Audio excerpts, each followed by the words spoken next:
A'udzu billahi minasyaitonir rajim. Bismillahirrahmanirrahim. Assalamualaikum warahmatullahi wabarakatuh.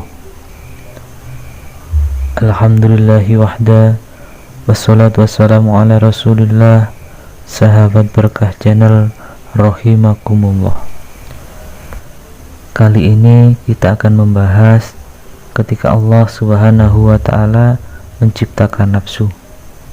Kisah ini tidak terdapat pada Al-Quran dan Sunnah. Kami ceritakan ini agar teman-teman tahu mana kisah yang benar dan mana kisah yang khurafat. Ada satu kitab karya Al-Imam Al-Faqih Abu Lais Samarkandi, ulama yang lahir pada abad ketiga Hijriah, tahun 333 Hijriah, yang mana beliau lahir di kota Samarkand, Uzbekistan.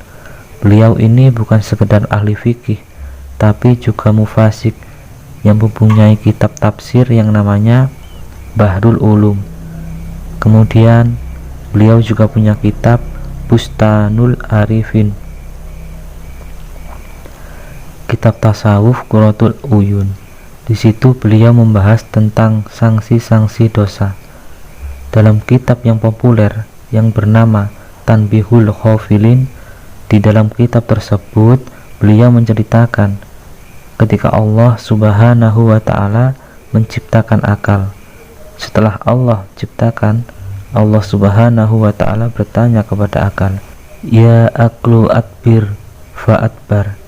Ketika Allah ciptakan akal, "Wahai akal, lama khalaqallahu ak." Allah perintahkan, "Wahai akal, maju." Akal pun maju. "Wahai akal, adbir," mundur. Akal pun mundur. Kemudian Allah subhanahu wa ta'ala berkata, "Ya aklu, man ana." Wahai akal, siapa aku?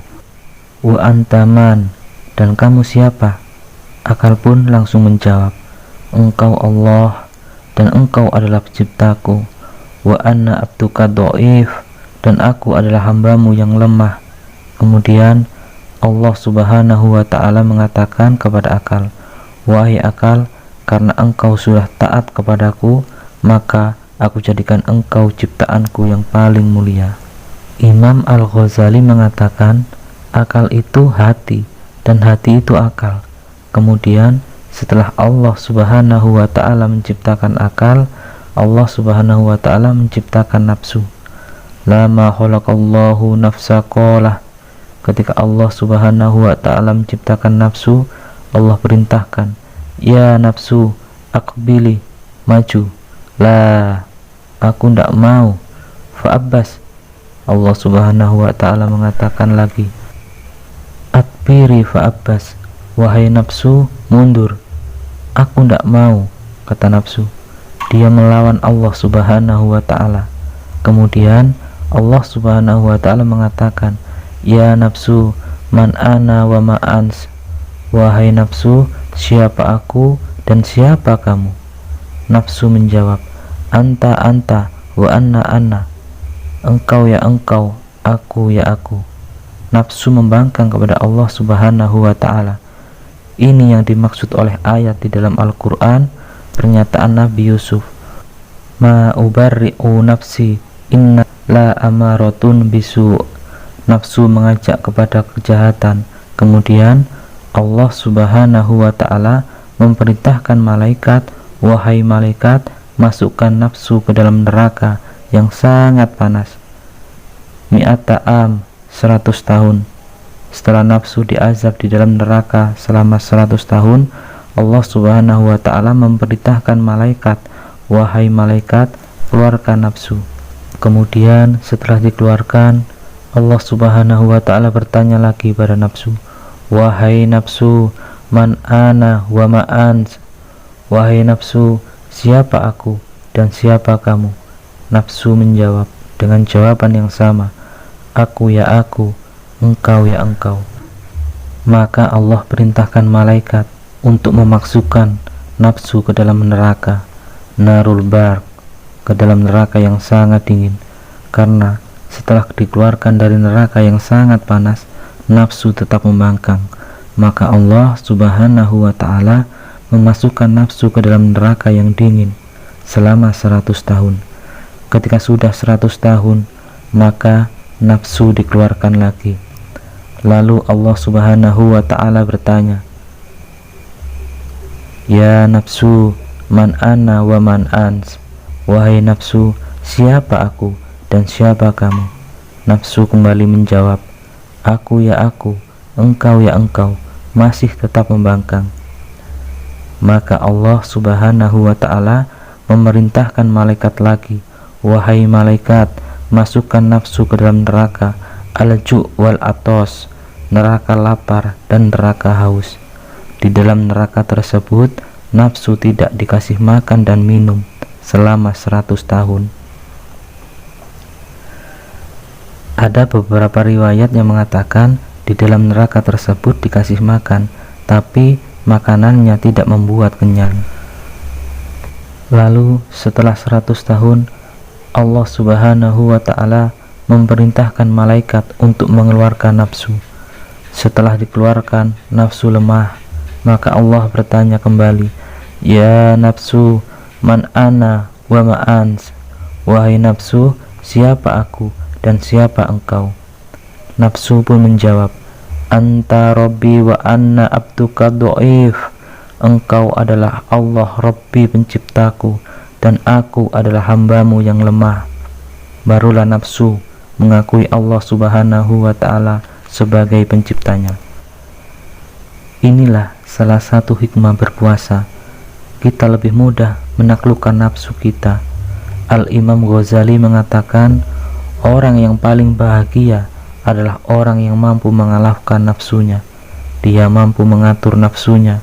Tapi orang yang paling sengsara adalah orang yang hidupnya diatur oleh nafsu. Kata Nabi SAW, musuh yang paling berat bagimu adalah nafsu yang berada di antara dua lambungmu.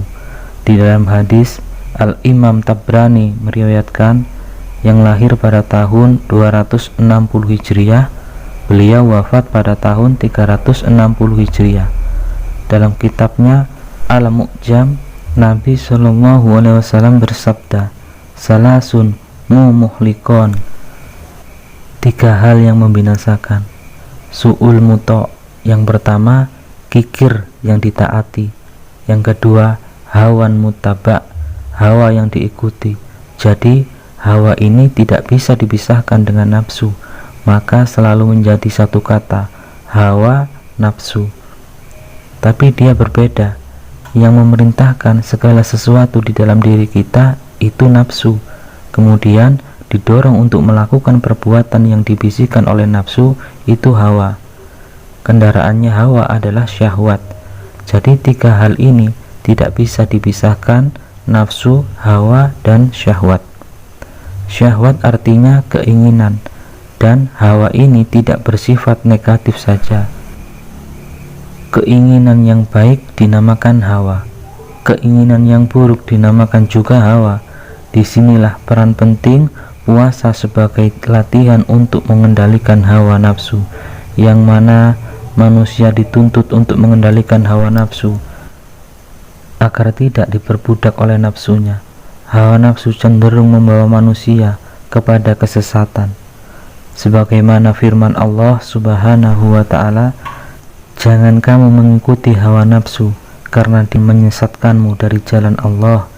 Keinginan dari nafsu, syahwat hanyalah hal-hal yang bersifat dunia, menyenangkan bagi jasad dan bersifat fisik, sebagaimana firman Allah Subhanahu wa ta'ala dalam surah Al-Imran ayat 14 yang artinya, dijadikan indah pada pandangan manusia kecintaan pada syahwat, yaitu wanita-wanita, anak-anak, dan harta yang banyak. Itu merupakan kesenangan hidup di dunia, dan di sisi Allah lah tempat kembali yang baik. Ikhwatal iman, rohimani wa rohimakumullah. Apabila seseorang mukmin berhasil mengendalikan hawa nafsu, maka dia akan berhasil menahan diri dari segala yang Allah larang, dan tidak akan merasa berat dalam melaksanakan semua perintah Allah Subhanahu wa ta'ala. Semoga apa yang kami sampaikan bisa bermanfaat. Subhanallahumma wa bihamdika asyhadu alla ilaha illa anta astaghfiruka wa atubu ilaih. Assalamualaikum warahmatullahi wabarakatuh.